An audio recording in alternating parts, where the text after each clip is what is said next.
Okay class, let's start. In the last lecture we have studied the introduction to the living world, that is the first chapter of biology.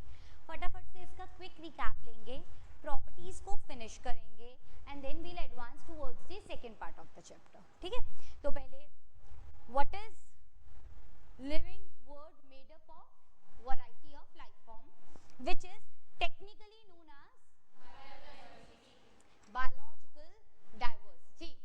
ठीक, biological diversity would be concerned with the variety of life form. और वो biodiversity कहाँ exist करती है, that was our next topic of concern, which indicate that biodiversity exists in biosphere. Biosphere is made up of atmosphere, hydrosphere and lithosphere. ठीक, lithosphere पे भी हमको जो मतलब है वो सबसे ज्यादा है upper part of lithosphere से, which is popularly called as crust, and this would be made up of the elements known as silicon and aluminum. Next thing is कि ये जो हमारी वैरायटी है, ये जो हमारी बायोलॉजिकल डाइवर्सिटी है, ये प्रेजेंट एनवायरनमेंट में एग्जिस्ट कर रही है कैसे? Due to the presence of oxidising atmosphere. ये जो ऑक्सीडाइजिंग एटमॉस्फेयर है इसको सपोर्ट करता है 21% oxygen and 78% nitrogen. Since nitrogen is not much reactive and oxygen is highly combustible gas, therefore such a ratio is maintained so that the atmosphere remain oxidizing, that would maintain the life, not form the life, right? Formation के लिए मैंने कहा था जी primitive atmosphere था, वो कैसा था? reducing atmosphere था. जो मेरा reducing atmosphere था उसके अंदर ऑक्सीजन नहीं थी, उसके अंदर मेजर गैसेस क्या क्या थी? Hydrogen,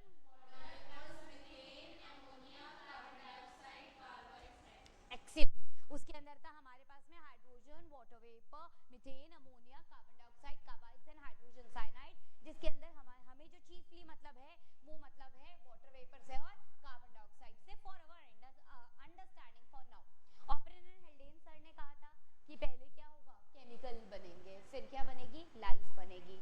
bio means life, genesis means formation. ठीक है, इस ऑपरेन एंड हेल्डेन सर के कॉन्सेप्ट्स को, जिन्होंने ये बात कही थी कि टेम्परेचर नीचे आएगा, वाटर वेपर कंडेंस होगा, पानी बन जाएगा, पानी में रिएक्शन होगा और फिर रिएक्शन से लाइफ आएगी, इस चीज को सपोर्ट किया था मिलर सर ने और एसएल मिलर ने सपोर्ट किया था, right? It is a discharge tube experiment. Okay, उसके अलावा इधर जो हमें फर्स्ट साइन ऑफ लाइफ दिखा था, जब केमिकल्स बनने शुरू हुए ना, अमीनो एसिड बना, उसके बाद में अमीनो एसिड जो कि क्या बनाता है? Protein, carbohydrate.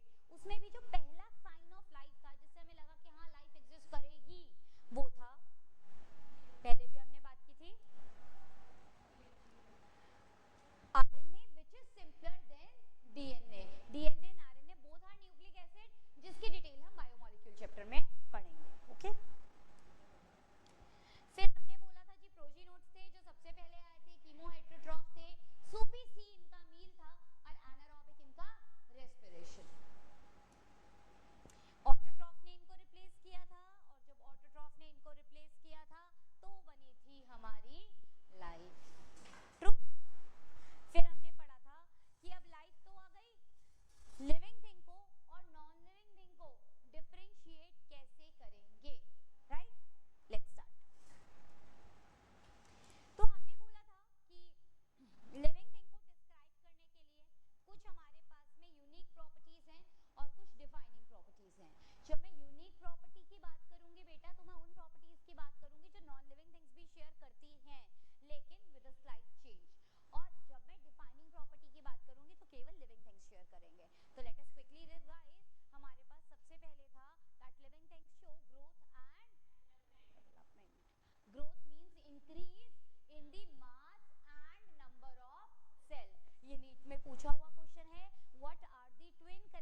हमने बोला था अगर आपको काउंट करना है, अगर आपको देखना है ग्रोथ हुई कि नहीं हुई, तो इन विट्रो मतलब इन लैब आप क्या कर सकते हो, सेल के नंबर को काउंटिंग कर सकते हो। Then we have spoken about कि डेड ऑर्गेनिज्म ग्रो नहीं करेगा। Again this can not be taken as a defining property, this is just a unique property. Second की बात करते हैं रिप्रोडक्शन की, जो मैंने कहा था not even from this perspective, from the perspective of this chapter, but otherwise भी इंपॉर्टेंट है reproduction. It is one of the very important phenomenon for the existence of species, right, for the survival of species. Life तो exist कर जाएगी, अगर कोई individual infertile है तो उसकी डेथ नहीं होगी, लेकिन अगर पूरी स्पीशी धीरे धीरे इनफर्टाइल हो गई तो क्या होगा, स्पीशीज ही खत्म हो जाएगी। जैसे कि कौन सी स्पीशीज खत्म हो गई थी, डायनासोर्स, राइट। तो रिप्रोडक्शन की हम लोग बात कर रहे थे। रिप्रोडक्शन मींस या reproduction is a process by which an organism can generate similar to oneself। Last lecture में तो मुझे दिख रहा था कि टाइम थोड़ा कंस्ट्रेंट जा रहा है और मुझे इस प्रॉपर्टी को फिनिश करना है, तो मैं बहुत ज्यादा नहीं रुकी थी इस पॉइंट पे, लेकिन अब रुकूंगी। रिप्रोडक्शन इज द प्रॉपर्टी या reproduction is the process by which one can generate similar to oneself। क्या मैं यहाँ पर आइडेंटिकल वर्ड यूज कर सकती हूँ, can I use the word identical here? कितने लोग कह रहे हैं नहीं मैम नहीं यूज कर सकते? ठीक है, क्यों नहीं यूज कर सकती हूँ? आइडेंटिकल अगर वर्ड मैम आप यूज कर रहे हो तो मतलब आप ये कहना चाह रहे हो कि रिप्रोडक्शन से जो प्रोजनी तैयार हुई है, रिप्रोडक्शन से जो ऑफस्प्रिंग तैयार हुआ है, वो एज इट इज सेम है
जिनको थोड़ा बहुत आइडिया है ठीक है, जिनको आइडिया नहीं है उनको यहाँ आइडिया हो जाएगा।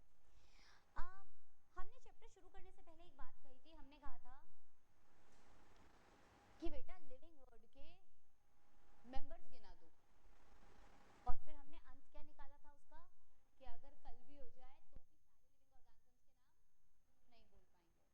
पढ़ने तो हैं क्योंकि बायोलॉजी की बात कर रहे हैं, तो कैसे पढ़े? तो मैं भी जब आई स्टार्टेड टीचिंग तो मेरे पास में अगर कोई स्टूडेंट आता था और कहता था मैम आप मुझे पढ़ा दोगे क्या, सबसे पहले मैं क्या पूछती थी उससे, क्या पूछूंगी सबसे पहले? अगर मेरे पास कोई भी रैंडम स्टूडेंट आया, क्लास पूछ सकती हूँ और क्या पूछ सकती हूँ? मैं उससे कहूँगी बेटा सब्जेक्ट पूछ सकती हूँ, ठीक है। छोटा बच्चा है तो क्या पूछूंगी? क्लास 1 का, 2 का, 3 का, 4 का, 5 का, क्या पूछूंगी? नेम पूछूंगी। नेम पूछने से मेरा भला नहीं होगा ना, मुझे फ़ायदा क्या होगा उसका नाम जानकर? मैं सबसे पहले क्या पूछूंगी? बेटा कौन से बोर्ड के हो, पूछूंगी ना। अगर वो कहेगा यूपी बोर्ड का हूँ तो यूपी बोर्ड तो is out of my league, उससे कहूँगी नहीं जी। वो कहेगा सीबीएसई का हूँ तो हाँ जी 100% कल से मैं तुम्हें पढ़ा दूंगी। आईसीएसई बोर्ड का हूँ, अच्छा आईसीएसई बोर्ड के हो, ठीक है, अपनी सिलेबस की बुक दिखाना, then I decide whether to teach you और नॉट। ऐसा ही होगा ना। तो अगर किसी भी स्टूडेंट की पहचान करनी है तो सबसे पहले हम उसे क्या पूछते हैं? बेटा कौन से बोर्ड में पढ़ रहे हो, पूछते हैं ना। उसी तरह से अगर मुझे लिविंग ऑर्गेनिज्म की पहचान करनी है तो मैं सबसे पहले बात करती हूँ कौन से किंगडम के हो। ये आएगा इसी चैप्टर में नेक्स्ट, उसको हम बोलते हैं कैटेगरी। भाई जैसे मैंने स्टूडेंट की कैटेगरी बनाई कि कौन से बोर्ड का है, उसके बाद पूछूंगी कौन से स्कूल के हो, उसके बाद पूछूंगी कौन से क्लास के हो, उसके बाद पूछूंगी कौन से सेक्शन के हो, और फाइनली क्या पूछूंगी मैं उससे? सेक्शन तुम्हारा वो वाला है, वो होगा तुम्हारा दोस्त, वो बैठता होगा तुम्हारे बराबर में। इससे क्या फ़ायदा हुआ मुझे इतनी जानकारी लेने का? बोर्ड से मुझे क्या समझ में आया कि बच्चा कौन सी लैंग्वेज को बेटर अंडरस्टैंड करेगा। यूपी बोर्ड है तो हिंदी समझेगा, सीबीएसई है बाइलिंगुअल समझेगा, आईसीएसई है तो मेजरली उसको इंग्लिश और बुक रीडिंग की हैबिट बहुत अच्छी होगी। That is what the basic perspective. जैसे ही मैंने उससे बोला कि बेटा कौन से स्कूल के हो तो मुझे आइडिया लगेगा कि ये कौन से वाले एनवायरनमेंट को बिलोंग कर रहा है। जैसे ही मैंने उससे पूछा कौन से क्लास के हो, मुझे लेवल ऑफ नॉलेज का अंडरस्टैंडिंग लगेगा। जैसे ही मैंने पूछा कौन से सेक्शन के हो तो मैं उसके फ्रेंड्स के और पास पहुंचना चाह रही हूँ, जिससे कि मुझे आइडिया लगे अच्छा ठीक है एवरेज बच्चा, बिलो एवरेज बच्चा या इंटेलिजेंट बच्चा। तो ये सब एक्सरसाइज करके मुझे क्या फ़ायदा हुआ? मुझे पहचान मिली उस वाले स्टूडेंट की। इसको हम कहते हैं grouping of students depending on board, school, class, section, group. समझ गए? इसी तरह से अब स्टूडेंट्स का नंबर कितना है मेरठ में? शायद इन्यूमरेबल है। अगर मैं पूरी इंडिया की बात करूं, मैं अक्रॉस द कंट्री चली जाऊं, इम्पॉसिबल है ना एक एक बच्चे को मापना। ठीक, तो हम कैसे मापते हैं? बोर्ड पे, स्कूल पे, क्लास पे, सेक्शन पे, ग्रुप पे। उसी तरह से इतने सारे लिविंग ऑर्गेनिजम्स को पढ़ना कैसे मापो? ग्रुपिंग करके। और पहला ग्रुपिंग में जो हम बोलते हैं, अभी ये ग्रुपिंग भी पढ़ेंगे हम इसी चैप्टर में ही, पहले ग्रुप का नाम जैसे बोर्ड बोला ऐसे ही पहले ग्रुप का नाम होता है किंगडम। क्या नाम होता है? किंगडम। तो लेट अस सी।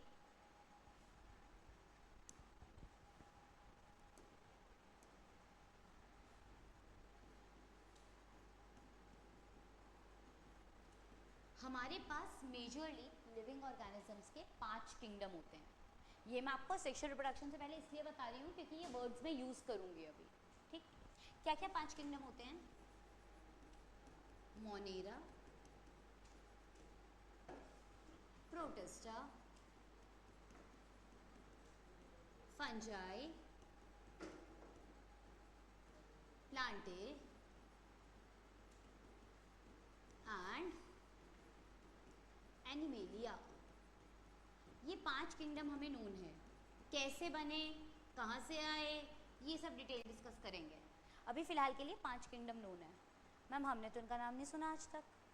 अभी जो मैं अगले वर्ड बोलूँगी उनका आपने सबने नाम सुना, बस वो इसके मेंबर हैं ये जानना है। मतलब मैंने आपको यूपी बोर्ड, आईसीएसई और सीबीएसई बोर्ड बता दिया है, स्टूडेंट्स को आप जानते हो। मोनेरा में आता है बैक्टीरिया, जानते हो कैसा होता है? यूनिसेलुलर एंड यूनिसेलुलर होता है ना bacteria, and prokaryotic. Very good. यानी कि ऐसे ऑर्गेनिजम्स जिनमें एक ही सेल हो और जिनका न्यूक्लियस वेल डिफाइंड ना हो उनको हम रख देंगे under the category of Monera. और मोनेरा में मैंने कौन से वाले की बात की है? मोनेरा में कौन आएगा? बैक्टीरिया। ठीक। फिर प्रोटिस्टा। अब मैम इसमें कौन है? एमीबा जानते हो? सब जानते हैं प्रोटिस्टा है। अब मैम इसमें और इसमें फर्क क्या है? बैक्टीरिया यूनिसेलुलर और प्रोकैरियोटिक था, एमीबा यूनिसेलुलर और यूकैरियोटिक है। यानी जितने भी ऑर्गेनिज्म सिंगल सेल के होंगे और प्रोकैरियोटिक होंगे उनको कौन से किंगडम में रख दोगे? मोनेरा। जितने भी ऑर्गेनिज्म सिंगल सेल के होंगे और उनके पास में वेल डिफाइंड न्यूक्लियस होगा उनको कौन सी कैटेगरी में रख दोगे? प्रोटिस्टा। Very good. फंजाई। जैसे ही हम यूनिसेलुलर यूकैरियोटिक से मल्टी सेलुलर यूकैरियोटिक की तरफ बढ़ना शुरू करते हैं, फंजाई। इसमें मैंने ऐसा क्यों बोला कि यूनिसेलुलर यूकैरियोटिक से मल्टी सेलुलर यूकैरियोटिक की तरफ जा रहे हैं? क्योंकि अगर मैं ईस्ट की बात करूंगी तो वो यूनिसेलुलर फंगस है, और अगर मैं मोल्ड की बात करूंगी, MOULD सुना है ना, वो मल्टी सेलुलर फंगस है। समझ गए? प्लांट्स को सब जानते हैं, एनिमल्स को सब जानते हैं। कोई डाउट? कोई कंफ्यूजन? अब ये 5 किंगडम क्यों बताए? क्योंकि अभी मैं इनके नाम यूज करने वाली हूँ यहाँ असेक्सुअल रिप्रोडक्शन में। तो बताती तो मैं बाद में, लेकिन क्योंकि मुझे यहाँ नाम चाहिए इसलिए मैंने आपको पहले इंट्रोड्यूस किया है किंगडम से, कि हम लिविंग वर्ल्ड को इन 5 किंगडम में डिवाइड करके रखते हैं, और इन्हीं 5 किंगडम की डिटेल हमारे सेकंड चैप्टर में आएगी भी। क्या क्या है 5 किंगडम? जरा नाम रिकॉल करा देना। पहले का नाम protista, fungi, Plantae, animalia. Monera में कैसे ऑर्गेनिजम्स आएंगे? यूनिसेलर एंड प्रोटिस्टा में आएंगे यूनिसेलर एंड फंजाई में हम ईस्ट और मोल्ड दोनों को इंक्लूड करने वाले हैं। प्लांट्स भी नो, एनिमल्स भी नो, राइट। मोनेरा का रिप्रेजेंटेटिव मेंबर कौन? बैक्टीरिया। प्रोटिस्टा का रिप्रेजेंटेटिव मेंबर कौन? अरे वाह, याद हो गया। अब असेक्सुअल रिप्रोडक्शन पढ़ेंगे क्योंकि उसके अंदर मुझे कुछ वर्ड्स यूज करने पड़ेंगे इसमें, इसलिए मैंने आपको इंट्रोड्यूस किया। देखो ऐसा है, जो फंगस होता है वो असेक्सुअल मोड से रिप्रोड्यूस करता है, जिसमें आते हैं असेक्सुअल स्पोर। असेक्सुअल स्पोर मतलब इनकी जो बॉडी है फंगस की, यानी कि थर्ड वाले किंगडम की, ये क्या करती है? ये छोटे छोटे से सेल्स बना लेती है और उसी से ही रिप्रोड्यूस कर देती है। उसको हम कहते हैं असेक्सुअल स्पोर। ठीक। फिर नेक्स्ट की बात करते हैं। कुछ लोअर ऑर्गेनिज्म है जैसे कि ईस्ट। अब आपको पता है ईस्ट कौन है? फंजाई। कैसी फंजाई? Unicellular fungi. और हाइड्रा। हाइड्रा कौन है? मल्टीसेलुलर है, एनिमेलिया है। Hydra is the animal, animal की कैटेगरी में आएगा हाइड्रा। ये कैसे रिप्रोड्यूस करते हैं? बडिंग से। तो अभी हम सिर्फ असेक्सुअल रिप्रोडक्शन के मोड जानने की कोशिश कर रहे हैं इन फ्यू ऑर्गेनिजम्स, क्योंकि यहाँ सेक्सुअल रिप्रोडक्शन पता होना जरूरी है। तो क्या बोला मैंने? मैंने बोला कि अगर आप फंगस की बात कर रहे हैं तो फंगस को रिप्रोड्यूस करने के लिए असेक्सुअल स्पोर, आप ईस्ट की बात कर रहे हैं यानी यूनिसेलुलर फंगस की, और हाइड्रा की बात कर रहे हैं तो रिप्रोड्यूस करने के लिए बडिंग। बडिंग जानते हो? बडिंग जानते हो? डिटेल में है नहीं बहुत ज़्यादा, इसलिए मैंने यहाँ पिक्चर्स वगैरह इंट्रोड्यूस की नहीं है। देखो इस तरह से बड फॉर्मेशन हो जाती है हाइड्रा में। देखा है ना हाइड्रा? ये क्या होते हैं हाइड्रा के? टेंटिकल्स। और ये क्या है? छोटी सी बर्ड, इसी में और टेंटिकल्स आ जाएंगे, फिर ये अलग हो जाएगा, नया हाइड्रा बन जाएगा। ठीक। ईस्ट में अगर हम बडिंग देखें तो ईस्ट ऐसे होता है unicellular and eukaryotic, right. East के केस में हमारे पास यहाँ छोटी सी बर्ड आ जाएगी, फिर फर्दर इस तरह से चेन ऑफ बर्ड बन जाएगी, ब्रांच चेन बनती है, और फिर ये सारी की सारी अलग अलग हो जाएगी और बन जाएगा इनसे टूट के नया ईस्ट। समझ में आए पहले दोनों मीन्स? ठीक। फंगस के केस में उसकी बॉडी में ही बन जाती है ऐसे स्पोर्स, फिर ये बर्स्ट होता है, स्पोर रिलीज होते हैं, नया फंगस। ठीक। फिर प्लेनेरिया, फ्लैट वर्म, पता है ये कौन है?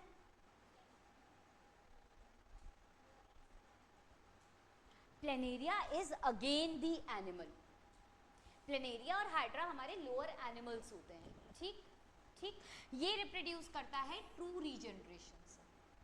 मैम वो क्या है? ऐसा होता है, देखो प्लेनेरिया ना, ठीक।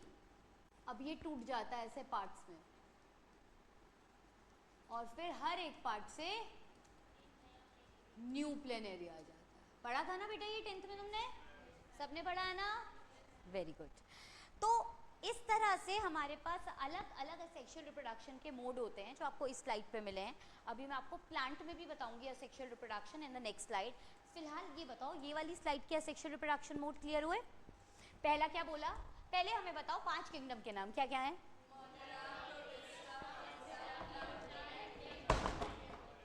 Monera, protista, fungi, Plantae, animalia. पहला हमने पढ़ा फंगस में असेक्सुअल रिप्रोडक्शन का मोड असेक्सुअल स्पोर। दूसरा हमने पढ़ा ईस्ट और हाइड्रा में असेक्सुअल रिप्रोडक्शन का मोड बडिंग। तीसरा हमने पढ़ा प्लेनेरिया में असेक्सुअल रिप्रोडक्शन का मोड ट्रू रीजेनरेशन। ठीक, नाउ लेट्स गो अहेड।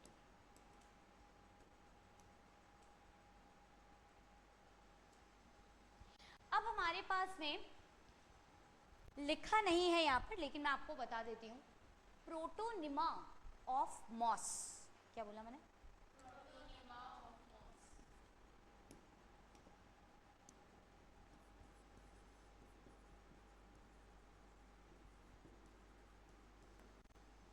ठीक है, स्पायरोगायरा फिलामेंटस एल्गी बोलते हैं हम इसको। अभी बताऊंगी ये सब क्या है।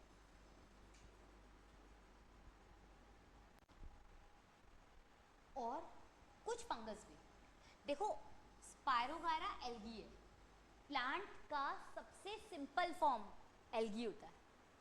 फिर उसके बाद में आता है ब्रायोफाइटा। सुने हैं ये वर्ड?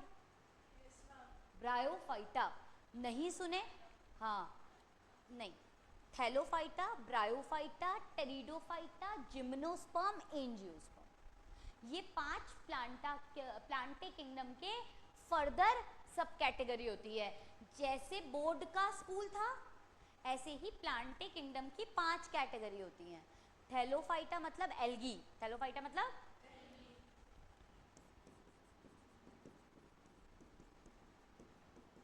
ये है एल्गी। ठीक है बेटा। दूसरा आता है ब्रायोफाइटा, ये सिंपल से कॉम्प्लेक्स की तरफ जा रहे हैं। तीसरा आता है टेरिडोफाइटा। फिर आते हैं नेकेड सीड वाले प्लांट जिम्नोस्पर्म, और फिर फ्रूट वाले प्लांट, ये तो सबको पता है राइट। तो ये जो है ना मॉस, ये ब्रायोफाइटा है, और ये जो स्पायरोगायरा है ये थैलोफाइटा है। ठीक है, इनका भी सेक्सुअल मोड ऑफ रिप्रोडक्शन मैं आपको बताना चाह रही हूँ, इसलिए इनके नाम बताए हैं। अब ये प्रोटोनिमा क्या है भी पता होना चाहिए, है ना? निमा वर्ड जहाँ पर भी आएगा थ्रेड लाइक, और प्रोटो का मतलब प्रिमिटिव, क्योंकि प्रिमिटिव प्लांट है। तो जो मॉस है और जो स्पायरोगायरा है ये रिप्रोड्यूस करते हैं बाय फ्रेगमेंटेशन। पढ़ा था ना 10th में, है ना? तो फ्रेगमेंटेशन से रिप्रोड्यूस करते हैं। तो हमने आपको अभी क्या बताया? हमने आपको अभी जो बताया पहले उसका रिकैप करते हैं, फिर हम इस वाली प्रॉपर्टी को वाइंड अप करेंगे। Reproduction means ability of the organism to generate similar to oneself. Reproduction can be of two types, asexual and sexual. Asexual one do not involve gamete, sexual one include gamete. Fertilization and meiosis is involved in sexual reproduction. फिर हमने पढ़ा asexual reproduction भी होता है। Asexual reproduction के लिए हमने 5 kingdom पढ़े, Monera, protista, fungi, Plantae, animalia. Monera prokaryotic unicellular, protista eukaryotic unicellular, और फंगस यूनिसेलुलर से मल्टीसेलुलर की तरफ चलता हुआ। ठीक, पहला हमने पढ़ा फंगस रिप्रोड्यूस करेगा bye asexual spores, very good. उसके बाद नेक्स्ट पढ़ा हमने east and hydra reproduce by budding. तीसरा पढ़ा हमने प्लेनेरिया, जो कि एक एनिमल है, reproduce by true regeneration. Excellent, मजा आ गया। चलो जी, उसके बाद हमने पढ़ा रिगार्डिंग दी, इन्हीं के बारे में पढ़ा, स्पायरोगायरा यानी कि जो सिंपल वाला प्लांट है, और मॉस जो उससे ऊपर वाला प्लांट है, ये दोनों रिप्रोड्यूस करते हैं बाय फ्रेगमेंटेशन। टूटेंगे हर फ्रेगमेंट से नया ऑर्गेनिज्म। अब क्वेश्चन वहीं अटका, कहाँ के, डिफाइनिंग प्रॉपर्टी या यूनिक प्रॉपर्टी। तो रिप्रोडक्शन इज अगेन कैसी property, unique property. Reproduction is again not the defining property. Why? क्योंकि बहुत सारे ऐसे लिविंग ऑर्गेनिजम्स हमको नोन है जो रिप्रोड्यूस नहीं करते। उसके अंदर क्या क्या आ जाता है, उसके अंदर आ जाता है म्यूल, म्यूल यानी खच्चर, worker bees, infertile human couples. So that's why again we cannot say it is a perfect defining property. It will again sustain to the, ये भी सिर्फ उसी को ही पास कर पाई, किसको, यूनिक प्रॉपर्टी। अगली प्रॉपर्टी देखें। अगली प्रॉपर्टी है मेटाबॉलिज्म। बहुत इजी, बहुत थोड़ी सी।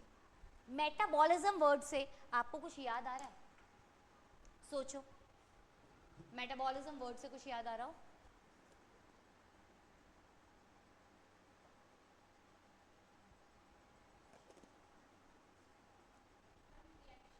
Very good. मेटाबॉलिज्म का मतलब होता है sum total of reactions which are taking place in our body. Metabolism में दो वर्ड्स पढ़ते हैं हम। एक वर्ड होता है एनाबॉलिज्म और एक वर्ड होता है कैटाबॉलिज्म। कैटाबॉलिज्म का मतलब है ब्रेक डाउन और एनाबॉलिज्म का मतलब है फॉर्मेशन। तो लिविंग थिंग्स में मेटाबॉलिक रिएक्शंस होते हैं।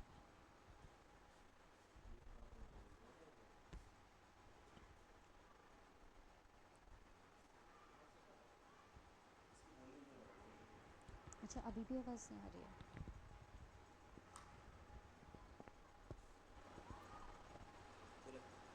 अब हो गया सर।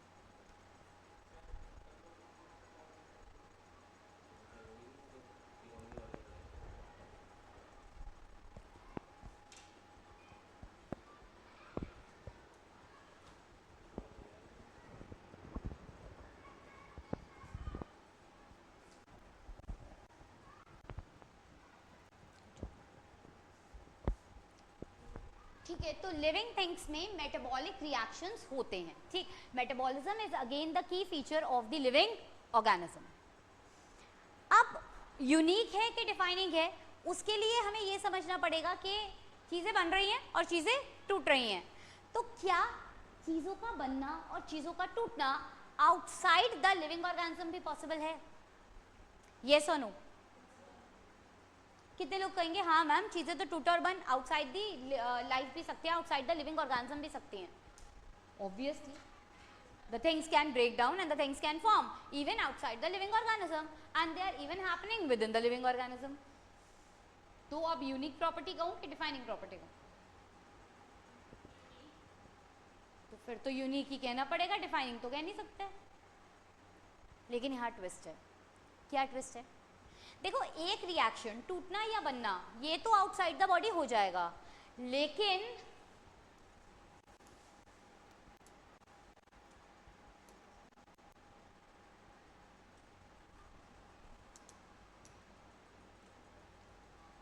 ये पूरा का पूरा नेटवर्क नहीं बनने वाला outside the living organism. Living organism में कॉम्प्लेक्स नेटवर्क है मेटाबॉलिक रिएक्शन का। लिविंग ऑर्गेनिज्म के बाहर आप एक या दो या तीन या चार तो चला लेंगे, लेकिन आप सारे नेटवर्क को नहीं चला सकते।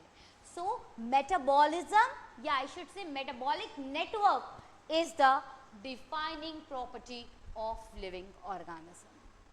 Right? Not the individual metabolic reaction, but the metabolic network which is involving a complex series of catabolic and anabolic reaction will form the defining property of living organism. Am I clear to you? कि एक reaction तो हो जाएगा लेकिन network नहीं बना पाएंगे, इसीलिए हम इस प्रॉपर्टी को कहते हैं defining property of living organism.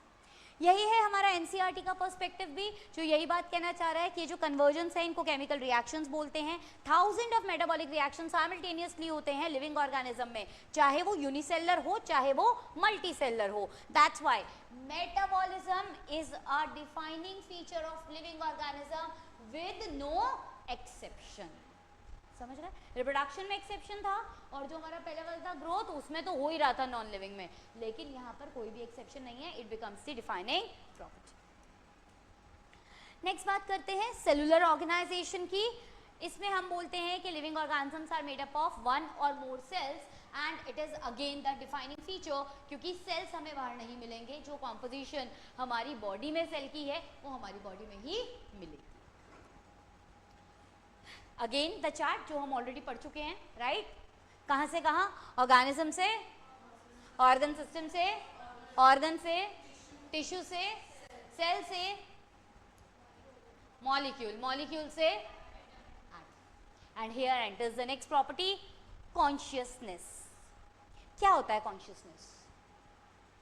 Property, या आई शुड से the ability of the organism to react and respond to the environmental cues or the stimuli। बाहर से आने वाला environment से कुछ भी stimuli है, stimuli का मतलब सिंपल भाषा में मैसेज, ठीक है ना? The property of the organism to respond or react to the environmental cues or stimuli is known as consciousness। consciousness के लिए क्या लगता है आपको कि क्या चीज़ important है? How to respond to a particular thing? Any movement, okay. और मूवमेंट के लिए क्या जरूरी है? स्टिमुलाई। स्टिमुलाई तो मैसेज है ना भाई। अगर मैं आपसे ये कहूँ कि मुझे मेरे स्टिमुलाई को रिस्पॉन्ड करना है, अभी यहाँ बाहर से कोई आया, मैं रुक गई पढ़ाते पढ़ाते, तो what was the thing that enable me to react accordingly? मैं तो पढ़ा सकती थी ना, कंटिन्यू कर सकती थी, लेकिन मुझे लगा शायद कुछ टेक्निकल डिफॉल्ट है। What enable me? My sense organ, my eyes, my ear, ठीक? तो सेंस ऑर्गन जो है वो हमें अनेबल करते हैं so as to be conscious, ठीक? ये हमारी नेक्स्ट प्रॉपर्टी है ऑब्वियसली। तो क्या क्या टाइप ऑफ स्टिमुलाई हमें मिलते हैं? We can get mechanical stimuli, pressure, touch, motion, sound, vibration, thermal stimuli, chemical stimuli, electrochemical stimuli, और हम इतने एबल हैं कि दैट विल बी रिस्पॉन्डिंग और reacting to the environmental cues और स्टिमुलाई बाय सेंस ऑर्गन, ठीक? Memory is again a kind of response to the stimulus only, and there lies the different sense organ जो कि हमें already पता है ना? क्या क्या है? eye, ear, nose, tongue, touch and ear for the equilibrium, again हमारा balance maintain रखता है। Human being is the only organism who is self-conscious. Human being is the only organism who is self-conscious. अब question हमारे पास में वही आएगा, क्या consciousness defining property है?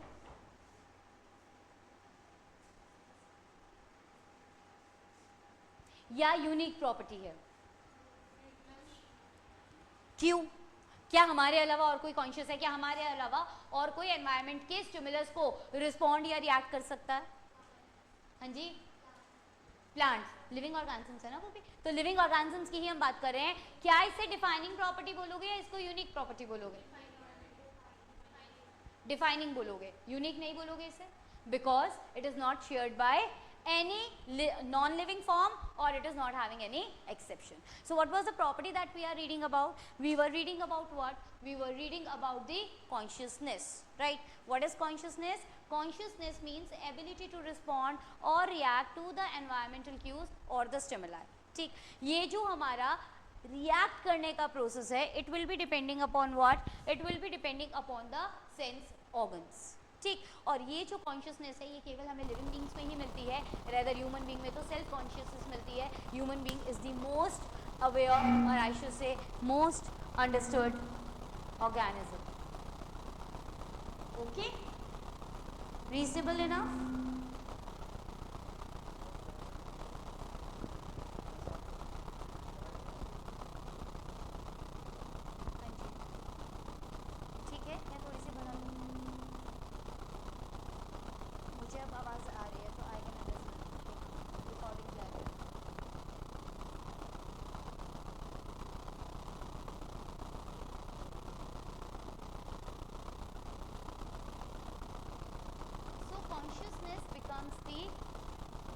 Defining property of living organisms. क्या क्या पढ़ा हमने? हमने पढ़ा कि लिविंग थिंग को नॉन लिविंग थिंग से डिफ्रेंशिएट करने के लिए हमने कुछ प्रॉपर्टीज की बात की। सबसे पहले हमने बोला living thing can grow and develop but even the non living can, so that's why growth is the unique property. फिर हमने बोला living beings can reproduce but there is exception to that. Then we said क्या, क्योंकि इसकी exception है इसीलिए reproduction is the unique property. फिर हमने बोला क्या, हमने बोला था नेक्स्ट क्या था हमारे पास में प्रॉपर्टी रिप्रोडक्शन के बाद, मेटाबॉलिज्म। हमने बोला मेटाबॉलिक रिएक्शंस जो होते हैं दैट मींस एनाबॉलिज्म और कैटाबॉलिज्म जो होता है, ये वाले रिएक्शंस जो हैं हमारे केवल इनका नेटवर्क लिविंग बीइंग में ही मिलेगा। That's why metabolism becomes the defining property. Living things are made up of cells, cells जैसा कॉम्पोजिशन कहीं नहीं मिलेगा, again that is the defining property. फिर हमने नेक्स्ट स्टेप जो कवर किया that is consciousness, ability to respond to the environmental cues और stimuli through sense organ, right? Environmental stimuli can be of any form, it can be physical, chemical, electromagnetic or whatever we have discussed। since उस time पे थोड़ा technical glitch था, तो these were the environmental stimuli, mechanical, thermal, chemical, electromagnetic, हम सभी को respond कर सकते हैं, ठीक? क्योंकि हम respond कर सकते हैं that's why we are conscious beings। और consciousness केवल किस में होती है, इवन अगर आपको एक और चीज़ इसमें ऐड करके बताऊं तो लाइफ का ड्यूरेशन होता है ना, जो सीजनल ब्रीडर होते हैं, सीजनल ब्रीडर मतलब जो through out the life reproduce नहीं करते या through out the year reproduce नहीं करते। ऐसा होता है कुछ बर्ड्स होती हैं वो सिर्फ विंटर सीजन में या समर सीजन में रिप्रोड्यूस करती हैं, तो अगर लाइट का ड्यूरेशन कम या ज़्यादा हो ना तो उनके रिप्रोडक्शन पैटर्न में भी अंतर आता है, ठीक है। So that means what? That means we are conscious towards the environmental stimuli and we living beings are the only one which are conscious without any exception।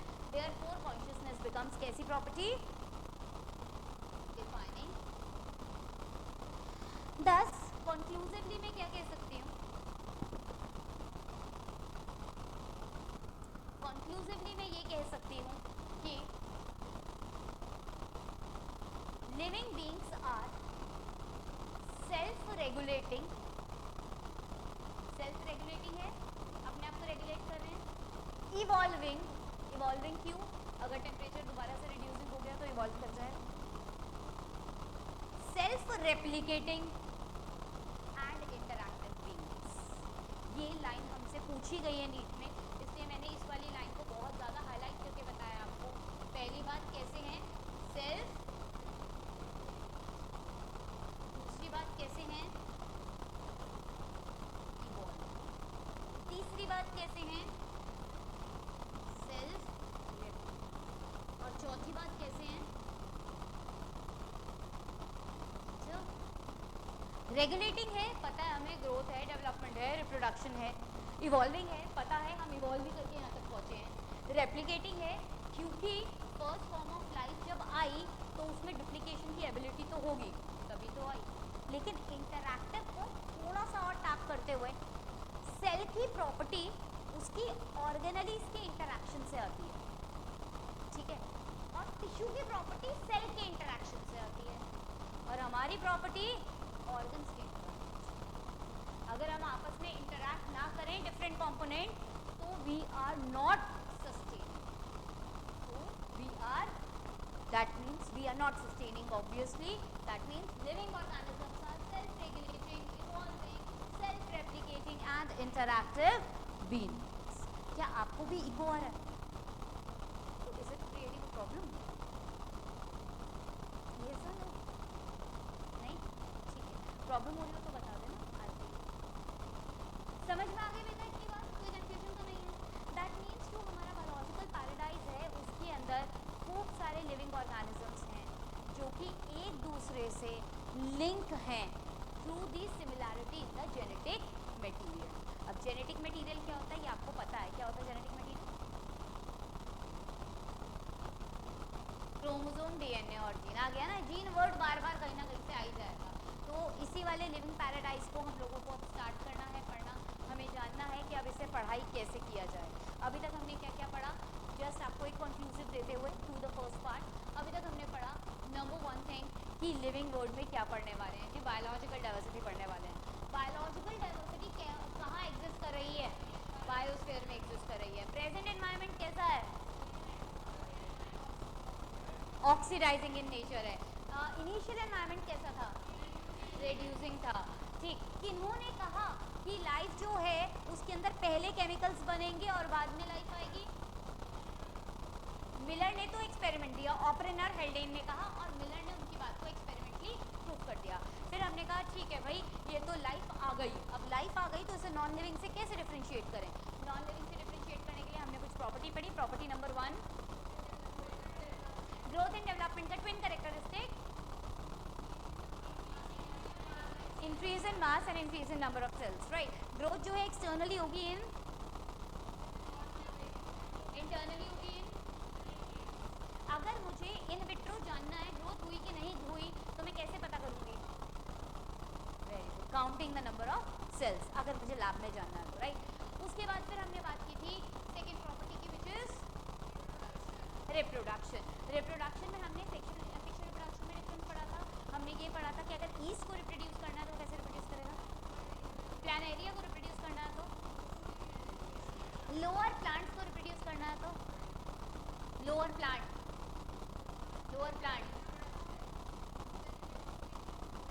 वो हायर प्लांट है, lower plant, fragmentation, very good. बात की थी ना protonema of mosses and स्पारोगायरा, ठीक। उसके बाद फिर हमने बात की थी थर्ड प्रॉपर्टी की, रिप्रोडक्शन के बाद metabolism, network of metabolism, network of metabolic reaction हमारी कैरेक्टरिस्टिक फीचर है, लिविंग ऑर्गेनिज्म की कैरेक्टरिस्टिक फीचर है, defining property. Living organism is made up of cell, defining property, conscious, defining property. कोई doubt, कोई confusion? यहाँ हमने कैरेक्टरिस्टिक कंप्लीट कर लिया है। अब हमारा नंबर है पढ़ने का बायोलॉजिकल पैराडाइज, पूरा का पूरा लिविंग वर्ल्ड। लेकिन वही कैसे पढ़ेंगे,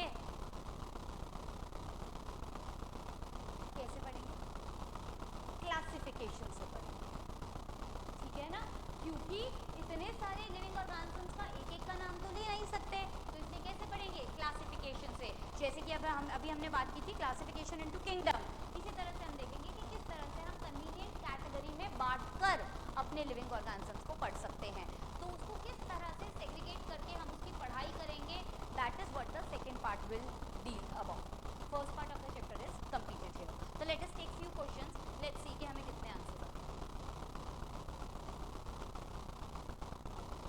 Which one of the following aspect is an exclusive character of living things?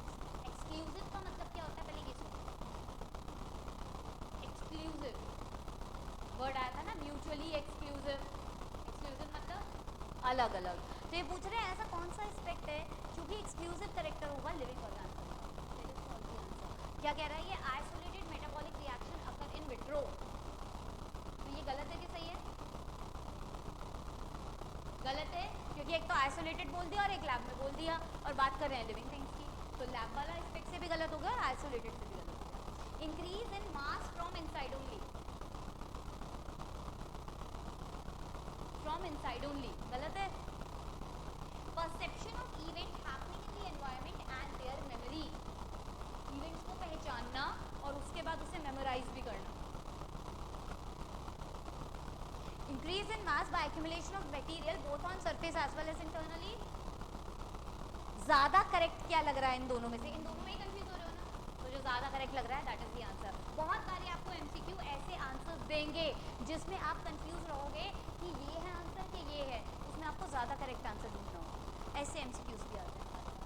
तो यहाँ पर अगर हम बात करें इंक्रीज इन मास की बात की है, नंबर की बात नहीं की, तो इसलिए थोड़ा सा इनकरेक्ट हो गया, लेकिन यहाँ मुझे कोई भी फ्लॉ नहीं दिख रहा है, तो that's why the correct answer being perception of the events happening in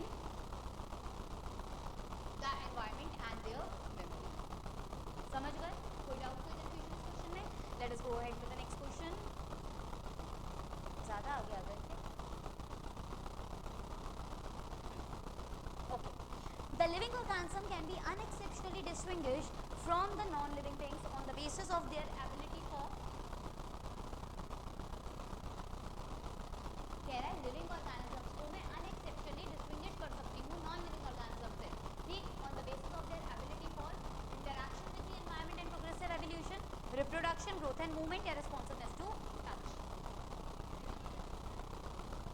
reproduction है, ये सुनो, ग्रोथ एंड मूवमेंट,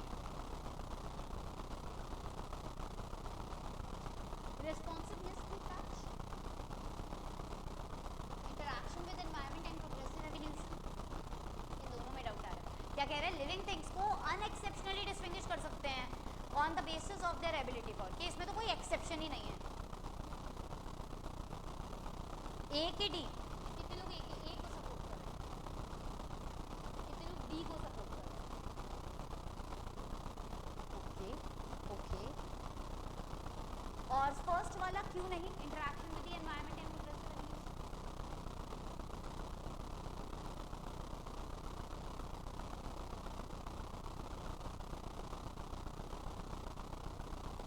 एक काम करना, आज थोड़ा सा एनसीईआरटी रीड करना, कल को मैं इस वाले क्वेश्चन को दोबारा डिस्कस करूंगी and then I will give you. जैसे कि तुम थोड़ा सा और अपनी प्रॉपर्टीज को रिवाइज करो जो हमने पढ़ा है, फिर हम इसके आंसर पे आएंगे कि ये इंटरेक्शन और प्रोग्रेसिव एवोल्यूशन सही है या ज़्यादा सही रिस्पॉन्सिवनेस टू टच है. ठीक है, तो इस वाले क्वेश्चन को कल मैं दोबारा डिस्कस करूंगी. I want you to think about this question.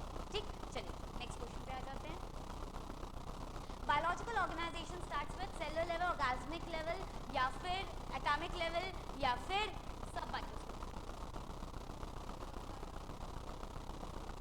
सब माइक्रोस्कोपिक मॉलिक्यूलर लेवल. ठीक, चलिए next question. The most important feature of all the living organisms is to, number 1 कह रहा है, utilize oxygen to generate energy, replicate genetic information, produce gamete, utilize solar energy for metabolic activities. चलिए काम करते हैं, एक एक के बारे में थोड़ा सा डिस्कशन करते चलते हैं. Utilize oxygen to generate energy, क्या ये बॉडी के बाहर हो सकता है? यस और नो? ऑक्सीजन को क्या मैं रिएक्ट नहीं करा सकती ग्लूकोज से बॉडी के बाहर, एनर्जी बन जाएगी? तो यस और नो? तो ये मैं क्रॉस कर दूं. क्या जेनेटिक मटेरियल बाहर डुप्लीकेट हो सकती है? क्या मैं क्रोमोसोम या डीएनए को बॉडी के बाहर मल्टीप्लाई करवा सकती हूँ? बहुत मुश्किल है, एंजाइम्स नहीं मिलेंगे बॉडी के, है ना. तो ये तो हमारा पर्सपेक्टिव आंसर हो सकता है. गैमीट बनेगा हर एक लिविंग ऑर्गेनिज्म में? दोबारा सोचो, किस में नहीं बनेगा? सोलर एनर्जी को क्या मेटाबॉलिक एक्टिविटीज के लिए यूटिलाइज कर सकते हैं बॉडी के बाहर? मेटाबॉलिक एक्टिविटी में एक्टिविटी बोली है, नेटवर्क नहीं बोला. कर सकते हैं. सनलाइट तो यूटिलाइज हो जाएगी. समझ गए? हम सारे ऑप्शंस पढ़ेंगे, इनकरेक्ट ऑप्शन के लिए रीजनिंग ढूंढेंगे, तब करेक्ट ऑप्शन मार्क करेंगे. ऐसे नहीं कि ये सही लग रहा है चलो जी बी हो गया, इसका ए हो गया, इसका सी. ना, you are standing for NEET now. You have to have the reason even for the incorrect answer and you have to have the reason for the. समझ गए ना? और ऐसे भी केसेस देखे हमने, क्या ज़्यादा करेक्ट है या कम करेक्ट है. तो जब मैं आपको डीपीपी दूंगी आपको इसी तरह से सॉल्व करना है. ये सारे हमारे नीट में पूछे हुए क्वेश्चंस हैं. ये कोई भी ऐसा एक भी क्वेश्चन नहीं होगा जो आपके नीट में नहीं पूछा होगा. ठीक है बेटा, चलो. होमियोस्टेसिस अभी हमने डिस्कस नहीं किया है. होमियोस्टेसिस का मैं आपको मतलब बता देती हूँ, फिर आप आंसर बता देना. होमियोस्टेसिस का मतलब होता है अपनी बॉडी में मेंटेन करना सिचुएशंस को. हमारी बॉडी में कितना टेम्परेचर रहता है? 37 डिग्री सेल्सियस. क्यों रहता है? ऊपर या नीचे क्यों नहीं? क्यों? क्योंकि हमारे एंजाइम और हार्मोन की फंक्शनिंग को सपोर्ट करता है. अगर ये डिस्टर्ब हुआ तो हमारे सारे एंजाइम हार्मोन काम करना बंद कर देंगे एंड वील बी क्रैशिंग, क्योंकि एनर्जी चेंजेस क्रैश हो जाएंगे. ठीक है ना? तो इसीलिए हम होमियोस्टेसिस को मेंटेन करते हैं. तो homeostasis in organism, it's not is, in organism have the tendency to resist the change. क्योंकि यही तो करना है, मेंटेन करना है, यानी चेंज नहीं. समझ गए? Disturbance in regulatory control, homeopathy, tendency to change with change in environment is no. Okay, it is just to resist the change in the body. ये क्वेश्चन में आ गया था, दैट्स व्हाई डिस्कस करते हैं. Okay, this question is already done now. This question is done. ठीक है, now comes the homework. के लिए फिलहाल मैं बहुत ज़्यादा कुछ नहीं दूंगी. आपसे बस इतना कहूँगी कि एनसीईआरटी के पहले 2 या 3 पेज रीड कर लेना, दैट्स इट. इसके अलावा वीडियोस तो अपलोड हो ही रही हैं डेली बेसिस पे, तो आप एक बारी वीडियो को दोबारा से गो थ्रू करना, ताकि आपको कोई भी डाउट हो तो आप कल पूछ सकते. एक बारी कॉन्क्लूसिव लाइन बोलते हुए, सबसे पहले हमने पढ़ा है आज living world, oxidizing atmosphere, reducing was for evolution. Operin and Haldane जिन्होंने बोला chemical evolution precede biosynthesis. फिर हमने पढ़ी properties जिसके अंदर आया growth, number 2 reproduction, number 3 metabolism, number 4 cellular organization, number 5 consciousness. इसमें metabolism, cellular organization, consciousness being the defining property, and living organisms are self-replicating, evolving, self-regulating and interactive organism. इसमें आपको answer मिलेगा आज के क्वेश्चन का जो दिया है. ठीक? That's it for today. Thank you.